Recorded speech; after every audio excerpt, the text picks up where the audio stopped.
Bismillah, alhamdulillah, salatu wa salam ala rasulillah, wa ala alihi wa sahbihi wa man wala. Donc, parmi les conséquences des péchés, c'est le fait que les péchés font en sorte que ton shaitan va se rapprocher de toi. Comme nous savons, le prophète sallam dans le hadith, il nous dit que à chacun, Allah Azza wa Jalla, il lui a assigné un ange et un démon, un shaitan.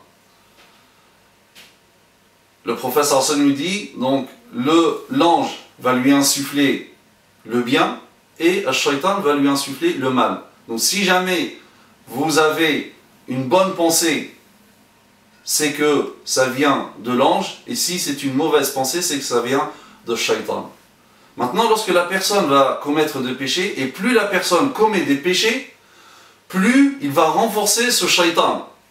Plus les insufflations de shaitan seront fortes, et plus il aura une emprise sur la personne, une emprise sur ses sentiments, une emprise sur son cœur, une emprise sur ses sens. Et il ne va, ne le pousser que vers ce qui provoque la colère d'Allah Azza wa Jalla. Donc, et ça, c'est quelque chose de réel. C'est quelque chose de réel. Chacun d'entre nous, il a cet ange et ce démon. Et ce démon, bien sûr, on lui facilite la tâche. Plus on est dans la désobéissance, plus il devient fort, et plus les insufflations sont fortes, et moins on écoute les insufflations de l'ange, parce que nous sommes sous l'emprise de ce shaitan.